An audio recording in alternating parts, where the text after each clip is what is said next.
Pues muchas gracias por darnos y compartirnos tus experiencias. Cada vez las experiencias de casos positivos y negativos son muy importantes porque de todos aprendemos, como en el caso que mostraste. Entonces, voy a ir como por partes en relación a lo que igualmente tú habías publicado, por ejemplo, en el artículo del 2016, que igualmente nos mostraste la foto del BIN.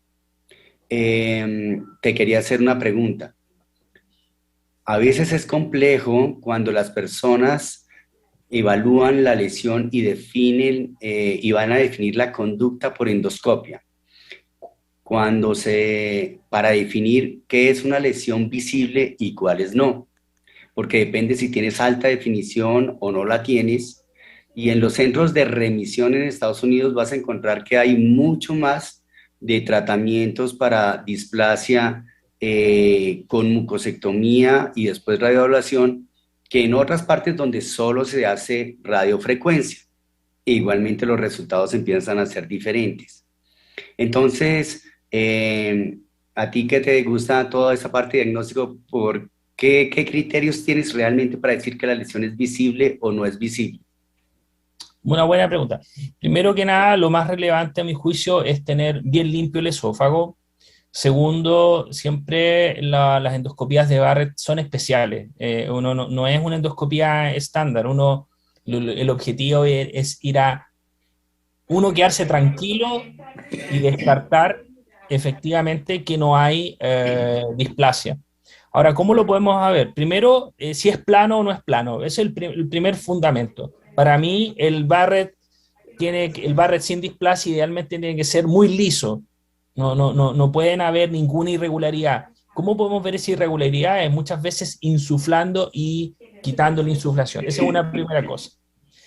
Lavando adecuadamente. El uso del CAP, como les mostré, el CAP ayuda mucho, estabiliza, permite utilizar lo que tengamos, el Near Focus, los que tienen Olympus o magnificación. Recordar también de que, claro, probablemente la clasificación que tiene más fuerza es el NBI con los criterios de Vink, pero ojo que también recientemente, y no me quise extender, está también los criterios de Blink, que son con BLI, y que en general son los mismos principios. Comparar si hay irregularidad en la morfología, ¿no es cierto?, de la mucosa. Siempre es bueno usar de basal la mayoría, la mucosa circundante. Eso es muy importante. Entonces, si vemos un área que es distinta a la mayoría de la mucosa circundante, si es más oscura, si hay vasos dilatados, porque uno puede ver los vasos, esa área es ahí donde uno tiene que tomar la biopsia. Esa es la primera biopsia, es la más importante de todas. Creo yo que eso es lo relevante. Ahora, si encontramos un área nodular que es menos de 10 milímetros, yo la verdad que la saco. Le hago una mucosectomía con banda, le pido al patólogo que me diga, me dice, en realidad esto es displasia de bajo grado, o displasia alto grado, o carcinoma intramucoso, pero es de bajo riesgo. Y por supuesto, aparte de eso, tomamos biopsia a todo el resto que parece normal, y con eso decimos, bueno, se saca lo endoscópicamente visible y se quema el resto. Eso es un poco la filosofía del tratamiento endoscópico. Eh, y como les digo yo creo de que esto es muy bueno. Yo creo que se ha ido sistematizando en los últimos años. Cada día es más ordenado. Creo que independientemente todos tenemos endoscopios que pueden ayudarnos a orientarnos, porque las lesiones irregulares se logran ver con luz blanca. La cromoendoscopía permite caracterizar mejor. Ahora, y en lugares donde no tenga, me dice, ¿sabes que no tengo endoscopios no tengo NBI, no tengo BLI, no tengo ninguna cosa? Bueno, está el ácido acético, que es el vinagre común y corriente, y que es muy bueno en mostrar el patrón mucoso. Se ve muy, de hecho, uno puede combinar ácido acético más NBI. Lo que pasa es que en la práctica clínica y por la presión asistencial que yo creo que todos tenemos, apretar un botón es más sencillo que estar colocando vinagre, pero si no tenemos esa herramienta, el ácido acético puede ayudar muchísimo también. Entonces, supongamos en este paciente encontramos que la lesión es plana, la definimos y tiene displasia y lo llevamos a radiofrecuencia. Pero no todos los pacientes en radiofrecuencia evolucionan igual. Hay algunos que hacen una respuesta en el que de pronto solo se quita menos del 50% de la mucosa después de la primera aplicación y de pronto estos se sabe que por historia van a requerir más, no una radiofrecuencia mayor en el promedio que son 2,5 a 3. Exacto. Y entonces, ¿tú qué consideras? ¿Será porque no hicimos bien esa radiofrecuencia en la primera sesión o porque realmente depende de la longitud, si es mayor de 3 centímetros o es genética de la mucosa?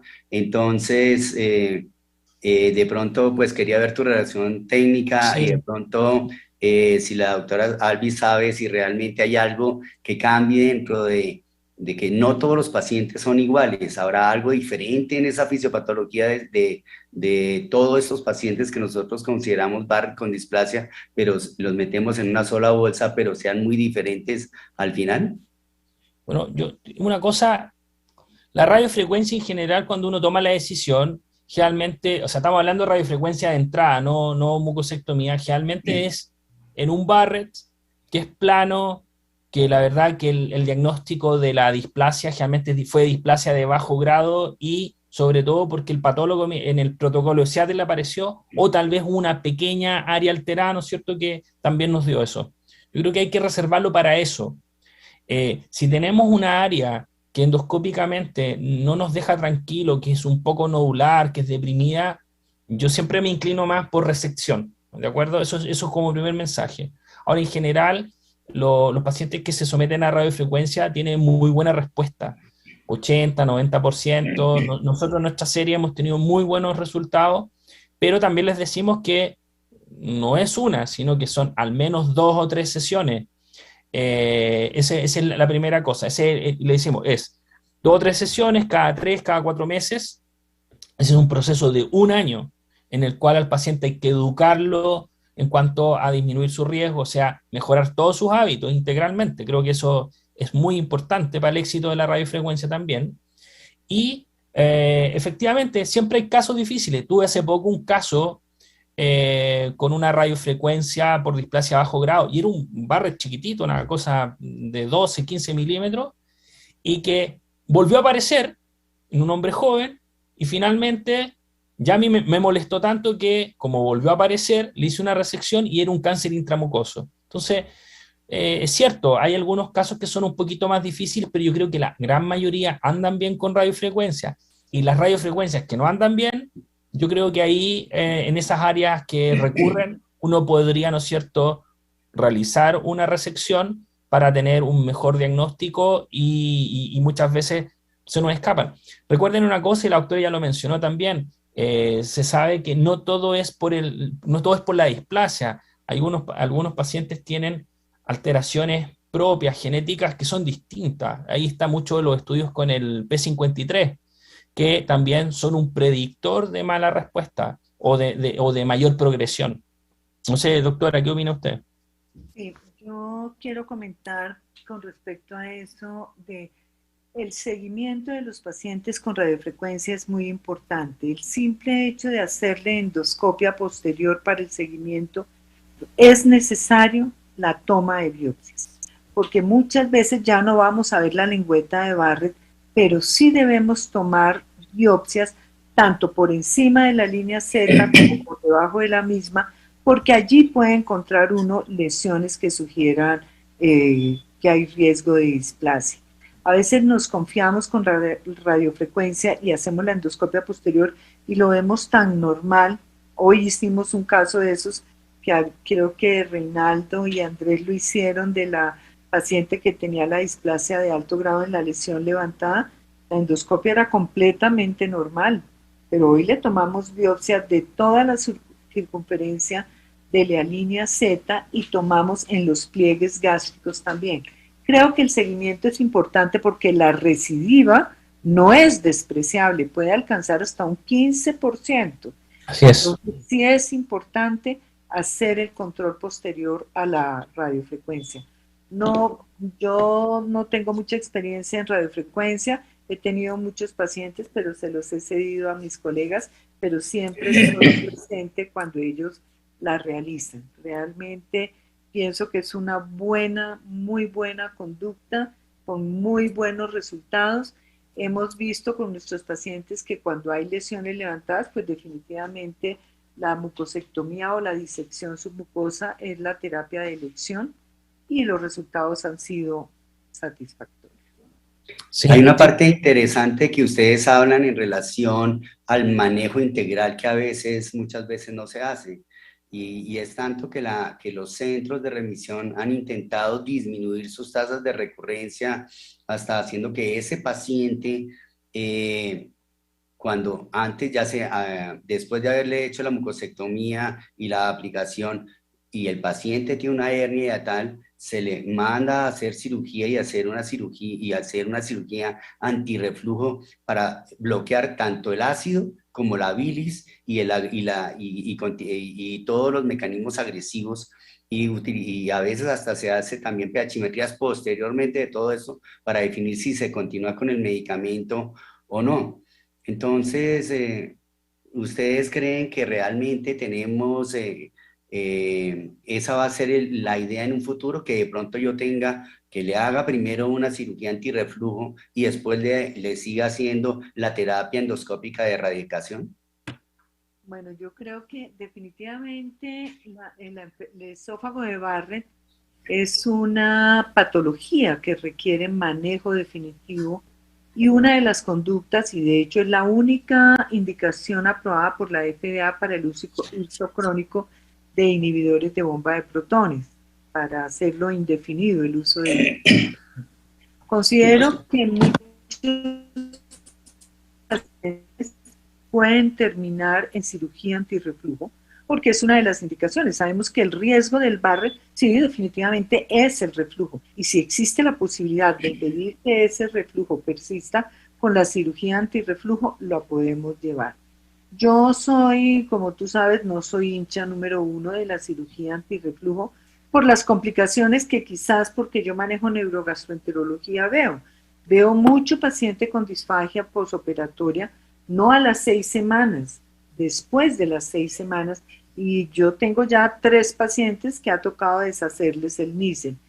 He solicitado últimamente, yo estoy de acuerdo con Pandolfino, en que no se haga Nissen, que se haga tupé o se haga un DOR o se haga una fundoplicatura incompleta, teniendo en cuenta la frecuencia de complicaciones. Entonces sí, creo que la cirugía es una terapia complementaria, es una muy buena terapia a largo plazo y se debe seguir utilizando, sobre todo en estos casos donde el paciente va a requerir continuar la ingesta de inhibidores de bomba de protones. Reinaldo, ¿qué opina? Estoy totalmente de acuerdo. Creo que la cirugía antirreflujo, nosotros por escuela no somos realmente hinchas de ella. Realmente lo que hace es disminuir la necesidad del uso de dosis altas de inhibidor de bomba de protones, pero la mayoría de pacientes van a recurrir y van a volver a necesitarlo, y en esófago de Barrett pues no cambia la historia natural de la enfermedad en realidad. Es una falsa tranquilidad para los pacientes cuando, no, ya me operaron el reflujo, me curé y ya tenían un Barrett. Incluso aquellos pacientes, y tengo un paciente precisamente en este momento que se le hizo un bypass gástrico, tenía sobrepeso, tenía reflujo muy importante, se le hizo el bypass, pero tenía un Barrett. Y ese Barrett progresó y ahorita tiene una displasia de alto grado que se acabó de resecar y va para radiofrecuencia, a pesar de tener un bypass gástrico. Entonces, pues es algo que hay que tener en cuenta y hay que reforzar a los pacientes que el Barrett no se cura con cirugía antirreflujo ni con bypass gástrico. Eso tiene que ser clarísimo. Yo estoy muy de acuerdo con Reinaldo. De hecho, el solo hecho de tener Barrett no es sinónimo de cirugía antirreflujo. Eso es bien importante. Probablemente, y tú lo preguntaste en algún momento, Mario, lo comentaste, si tengo un paciente que tiene una hernia grande, tal vez yo sí me inclino mucho por cirugía. Creo que esos son los pacientes que más se benefician. Pacientes que tienen, ya no reflujo, tienen regurgitación, o sea, son pacientes que tienen una mala calidad de vida por la hernia. Creo que sí es muy bueno hacerlo. Ahora, el solo hecho de que se corrija eso, que yo sepa, nadie ha demostrado que eso disminuye el riesgo de progresión. Lo que sí está claro es educación. O sea, que el paciente baje de peso, que deje de fumar. Los inhibidores de bomba de protones, yo creo, como dice la doctora, es una muy buena indicación y ni siquiera hay que usar en dosis altas, al menos una dosis, ¿no es cierto?, al día, pero en forma crónica. Y por supuesto que hay que valorar en cada caso. No es lo mismo un Barrett en el contexto de un antecedente familiar de cáncer de esófago, que es importante. No es lo mismo un Barrett largo, sobre los 3 centímetros, que un Barrett más corto. La edad también. Si tenemos un paciente que es muy joven y que tiene un Barrett largo, hay que tener también más alerta. Entonces, creo yo que no hay una receta de cocina única, hay que ir viendo caso a caso, pero cirugía así por definición por Barrett, la respuesta yo creo que es no. Donde, y lo hemos conversado mucho con nuestros cirujanos, creo que la hernia yatal, grande sobre todo, es la más relevante a considerar. En ese paciente que ustedes le dejan el IVP, los estudios muestran que si usted dejara 80 miligramos iba a tener una mayor protección que 40 miligramos. ¿Serían a dejar en forma permanente, pensando en esa quimioprevención de ese paciente? O algunos igualmente han pensado en asociarle aspirina, ya que igualmente este paciente también tiene riesgos cardiovasculares y a veces solo lo vemos desde el punto de vista digestivo y son muy similares a que el paciente realmente tenga buenos resultados en ambas terapias. ¿Ustedes en forma integral pensarían que eso es una simbiosis interesante para hacerlo en el futuro o no tiene mucho peso? Realmente, este artículo del New England donde se habla de la aspirina es un artículo muy bueno, pero realmente una evidencia contundente no la hay. Yo sí creo que el uso de inhibidores de bomba de protones, la FDA solo tiene aprobada una dosis diaria, pero nosotros, y una sola dosis diaria, como dice el doctor, puede ser suficiente, yo también creo lo mismo. Y de hecho yo hago terapia también de desprescripción en el Barrett. Muchas veces los dejo con una tabletica de someprazol 20 miligramos interdiario en el esófago de Barrett.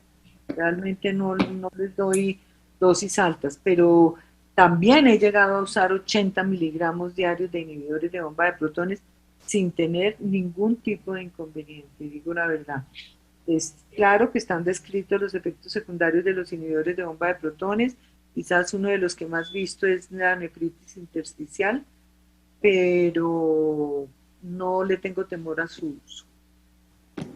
Estoy muy de acuerdo con la doctora. De hecho, nosotros, ¿qué hacemos? Usamos inhibidores de bomba de protones en pacientes Barrett estándar, una dosis al día, sobre todo. El objetivo es si eso logra controlar el reflujo, si tiene mayores síntomas, a veces vamos subiendo. Cuando estamos realizando radiofrecuencia o mucosectomía, sí yo uso dosis más altas, mientras estoy en el proceso del tratamiento. Sobre todo a alguien que le haga una resección o que le queme el esófago, hasta que no erradique el esófago, yo no bajo las dosis altas, pero una vez que ya lo tengo erradicado, no tengo Barrett, mis biopsias en forma ordenada me dicen que ya no se ve Barrett, no se ve displasia, bajamos rápidamente también la dosis a una dosis al día. Un poco bajo esa misma filosofía. Muy bien, quería hacerte una pregunta antes de pasar a preguntas que nos han mandado por el chat, porque hay mucha gente que está muy interesada en el tema, y es, ¿en qué momento tú decides hacer realmente una disección submucosa o una mucosectomía? Supongamos que ves la lesión y dices, de pronto esta tiene una displasia de alto grado, pero no la puedo involucrar todo dentro de mi CAP. Le haces la resecas en 2 o 3 segmentos y espera que la radiofrecuencia, si hay algo que quede allí, lo elimine, o ingresas de una vez a hacer una disección submucosa. Y la otra parte de la pregunta es, hay casos en que se empiezan a ser más extensos y empiezas tú a sospechar que ese paciente va a tener una infiltración submucosa más profunda y que a pesar de que hagas toda esa resección, puede que él termine finalmente en cirugía. ¿Cómo tomas esas decisiones? Bueno, yo agradezco esa pregunta. Creo yo de que si uno revisa la evidencia, y cómo comenzó el tema del tratamiento endoscópico del Barrett, o cómo me lo enseñaron a mí. Yo estuve en el año entre el 2012 y el 2014 con el doctor Norman Marcon, que un centro de referencia de Barrett, donde principalmente las lesiones nodulares, nosotros las tratábamos con mucosectomía con banda, con muy buena respuesta, y de hecho tratábamos y complementarizábamos después con radiofrecuencia. Ahora, el tema está de que en general lo relevante aquí es tener un muy buen patólogo. El patólogo nos va a decir si podemos seguir o no. O sea, si el patólogo me dice que es poco diferenciado, si el compromiso submucoso es más profundo, si hay compromiso linfático, ahí obviamente tiene límites la endoscopía, y por supuesto que la cirugía es importante saber indicarla oportunamente. Si ustedes ven la evidencia, no hay tanta diferencia del punto de vista de resultados clínicos ni reducción de necesidad de cirugía cuando uno compara mucosectomía con IST. Sin embargo, yo comparto que creo que si encontramos una lesión que es más grande, que no es tan sencilla de sacar, ¿no es cierto?, con un CAP, y que no queremos sacarla por pedazos para tener una mejor evaluación endoscópica, o sea, una mejor evaluación patológica, o si hay dudas que hay compromiso submucoso, me parece a mí que si tenemos el recurso en la unidad, es mejor inclinarse por ISD. Ahora, si es un centro que a lo mejor no tiene acceso a ISD y tiene muy buena experiencia en mucosectomía con banda, podría ser una alternativa, pero creo yo que hoy día se ha ido limpiando hacia allá. Creo que el criterio de los 15 milímetros o la nodularidad, recordar que mientras más nodular, esto es muy parecido al colon, digo yo, mientras más nodular, mayor es el riesgo que haya compromiso submucoso. Ahí yo prefiero IST, categóricamente. Ahora, ¿qué es lo bueno? Que la mayoría de las veces las lesiones que uno encuentra no son tan grandes y son susceptibles de mucosectomía con banda, como el ejemplo del video que les mostré. ¿De acuerdo? Pero, y ese claramente es pequeña, no es tan grande, es 8 milímetros, 10 milímetros, no más grande que eso. Entonces, creo yo de que hoy día, menos mal, los criterios están bastante bien ordenados y depende mucho de la experiencia de cada lugar. Por cierto, este tipo de pacientes debe ser presentado en un comité. O sea, tenemos un paciente con Barrett, se discute donde está el patólogo, está el cirujano, está el endoscopista. Se hace esto, perfecto, se presenta. Al menos nosotros pensamos que también hay que ver el Barrett asociado a neoplasia, como lo dice el nombre, neoplasia, y requiere criterios oncológicos de tratamiento. Y eso lo mejor se logra con un tratamiento integral. Creo yo que esa es la mejor forma, y no tomar decisiones individualizadas.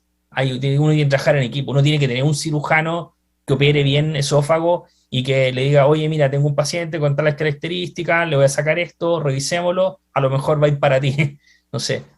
Y claramente cuando vemos lesiones en las cuales están ulceradas, tan profundas, uno ve submucosa, ese paciente no hay que ni intentar.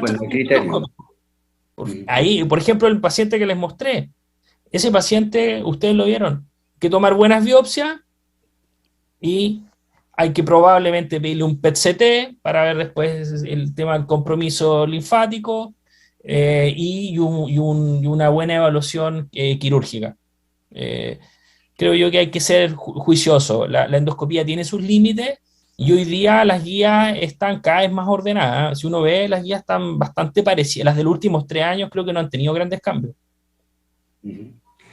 Muy bien, entonces nos preguntan también por el chat, si ustedes están haciendo un seguimiento de un paciente que le hicieron radiofrecuencia, tiene todavía unas áreas, un centímetro de persistencia de Barrett, toman las biopsias de la mucosa normal y hacen el Seattle de esa parte, o se dirigen simplemente a las lesiones que tienen hacia donde estaba localizada la displasia, o solo se encuentra nodularidad. ¿Qué hacen en la práctica? Ya, en un paciente que le hago radiofrecuencia, lo ideal es tomar biopsias en las zonas donde había Barrett antes también, no solamente en el área alterada, entre comillas. Yo creo que es bien interesante, pues está descrito que de veces hay compromiso bajo el tejido escamoso. Entonces, Creo yo que hay que siempre tener en cuenta, decir, este es un paciente que inicialmente era no sé, un C3M2. Para mí sigue siendo un C3M2 durante el seguimiento. Entonces es importante considerar eso, tomar las biopsias. Y por eso creo que tiene que ser un proceso bien ordenado. Son pacientes que requieren años de seguimiento. Uno no los abandona. Yo tengo mis pacientes, y después uno llega una vez al año, los tiene ordenados, los revisa, les toma sus biopsias y dice, perfecto, estamos bien, próximo año. Porque como decía la doctora, lamentablemente hay recidiva, 10-15% lo descrito en radiofrecuencia, que no es bajo, 10-15% es un número importante. Por lo tanto, son pacientes que requieren un control estricto. Y si yo veo un área nodular, yo prefiero sacarlo con una mucosectomía en banda. O sea, eso es importante. Si tengo un paciente que le hice una radiofrecuencia y que anduvo bien y apareció algo, eso a mí me genera no me gusta. Es porque biológicamente no está funcionando y probablemente se va a beneficiar de una resección para tener una mejor pieza, una mejor histología. Es bien importante también tener en cuenta que cuando uno realiza radiofrecuencia, el tejido a veces queda un poco fibrótico y las biopsias muchas veces son más pequeñas.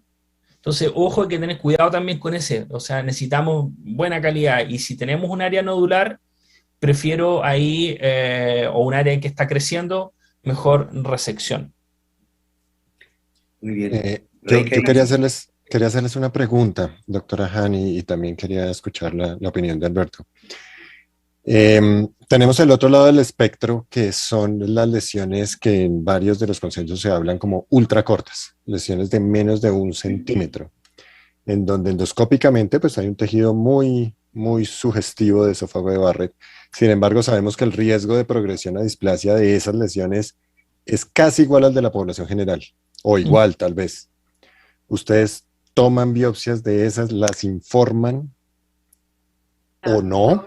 Ahora revisando, bueno, yo nunca he sido muy amiga del esófago de Barrett corto, no creo mucho en el esófago de Barrett corto, y si nos fijamos en la definición, tiene que ser mayor o igual a 1 centímetro. Lesiones inferiores realmente uno no las biopsia, seamos honestos, no las biopsia, solamente biopsia las que son mayores o iguales a 1 centímetro. De hecho, ahora en estos 2 consensos no tienen en cuenta el Barrett corto, no lo tienen en cuenta. A veces muchas personas pueden considerar que estas lesiones tan pequeñas es más una línea Z irregular que un esófago de Barrett corto. Yo personalmente no las biopsio. Fíjense que sí biopsio la heterotopia gástrica, por ejemplo. La heterotopia gástrica, sí la biopsio, recuerdo mucho las palabras de Pedro Llorens, me decía, cuando estuve haciéndolo el curso de cáncer gástrico, él decía, todo lo que veo anormal, lo biopsio. Yo eso lo tengo claro. Pero en este caso, no, doctor Rincón. No. Sí, yo ahí comparto con la doctora. Efectivamente, la evidencia nos dice que lesiones menores de 1 centímetro, el riesgo de progresión es prácticamente 0. Sin embargo, hay un detalle. Yo creo que hoy día contamos con endoscopios de alta calidad, alta definición, cromoendoscopía. Yo cuando veo una línea 7 irregular, lo que le digo a mi residente, me dice, doctor, ¿lo biopsio o no lo biopsio? Digo, a ver, ¿cómo ves esa línea 7 irregular? ¿Tiene un patrón regular? Si se ve la mucosa y la vasculatura de aspecto normal o regular, quiero decir, más que normal, regular, no lo biopsie. Pero si tú ves que aunque tenga menos de 1 centímetro y hay un área irregular, mucosa, vasos dilatados o está creciendo algo nodular ahí, bueno, eso es muy distinto que una línea. Entonces, ese es el concepto. Tal vez yo creo que hoy día la endoscopía de alta definición y la cromoendoscopía nos ahorra biopsia, pero también nos ayuda a tener tranquilidad, porque yo lo que digo, línea 7 irregular con patrón mucoso y vascular regular. O sea, uno está diciendo, ¿sabes qué? No solamente, no, lo miré y revisé y no había ninguna alteración al patrón. Y es fácil, es apretar un botón.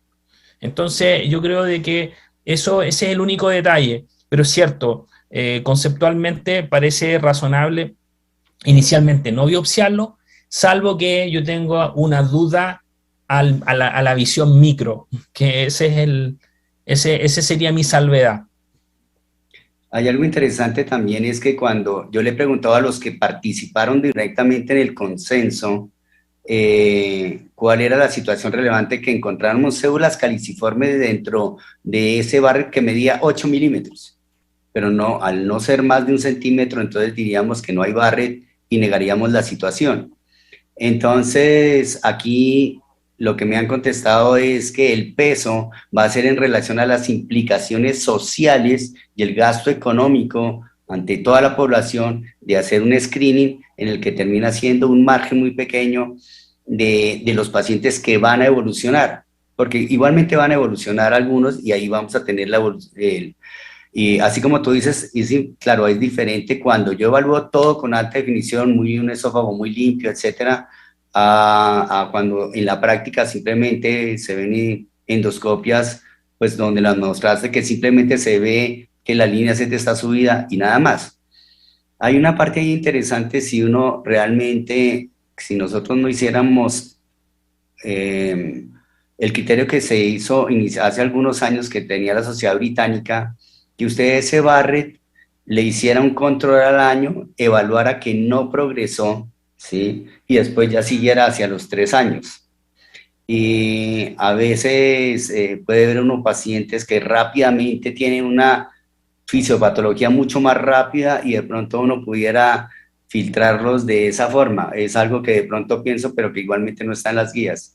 No sé si ustedes, o esencialmente por la clínica, se verían en ese seguimiento que siguen de ese paciente. No sé a qué le van a hacer endoscopia, pero sí lo ven clínicamente a él y que sigue, como tú decías, con todo su aumentando de peso y sigue fumando, etcétera.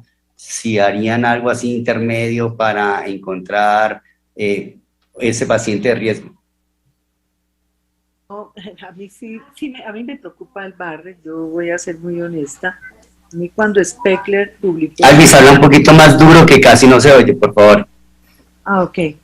Que a mí me preocupa de todas maneras el seguimiento del Barrett cada 3 años. El caso que presenta el doctor, sí, es cierto, no es lo usual, pero yo no estoy muy segura de que a pesar de la frecuencia de malignización es bastante baja en los no displásicos, yo no sé si yo tuviera un Barrett, si me lo controlaría cada 3 años. Tengo que ser muy honesta. A mí me daría miedo desarrollar un cáncer en el lapso de esos 3 años. Tengo que decir la verdad. Yo no comparto mucho lo de Stuart Speckler de cada 3 años. Desafortunadamente el esófago de Barrett es una patología que en general es asintomática. Esto siempre, lo más frecuente es que sea un hallazgo incidental en la endoscopia. Estos pacientes usualmente no tienen síntomas de enfermedad por reflujo gastroesofágico. Entonces, dejarlos quieticos a mí me daría miedo, porque la clínica puede no correlacionarse con los hallazgos endoscópicos del paciente.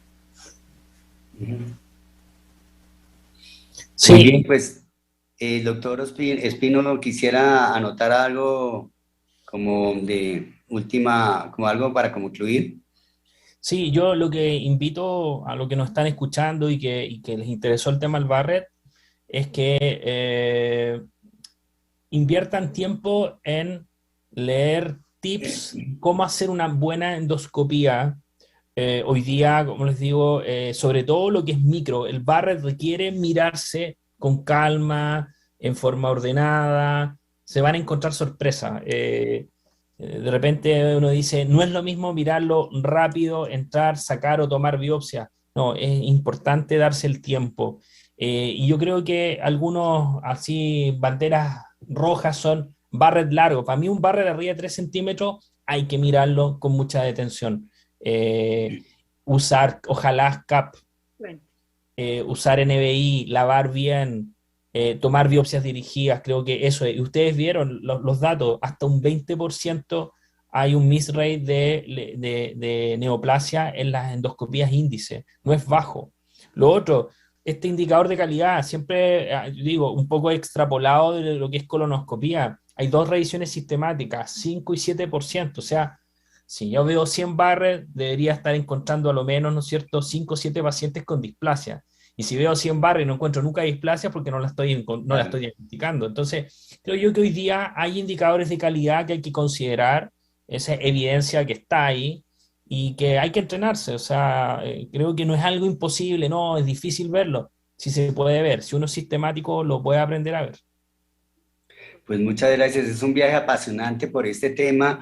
Hemos tenido más de 150 participantes y de verdad ha sido un placer poder hablar con ustedes. Y Reinaldo nos va a hacer la despedida de esta charla. Y de nuevo, muchas gracias a la atención a todos los participantes. Bueno, doctora Hani, doctor Espino, excelente. Creo que hemos tenido un repaso maravilloso por todo el proceso de formación del barre, el diagnóstico y el tratamiento. Y pues no queda más que agradecerles habernos proporcionado sus conocimientos, habernos dado su tiempo, que hoy en día es tan valioso. De nuevo, gracias a todos los participantes. Hemos tenido una audiencia bastante nutrida, no solamente de Colombia, sino tenemos doctores de Cuba, de Ecuador, de Chile, de Perú. Bienvenidos siempre a las actividades de la SED. Estén atentos a nuevas comunicaciones porque tenemos otras actividades de aquí en adelante tan buenas como esta. Y pues estén atentos a todos los canales de comunicación de la asociación. Doctora Hani, Alberto, de nuevo, mil gracias, un abrazo para los dos y esperamos encontrarnos en próximos eventos.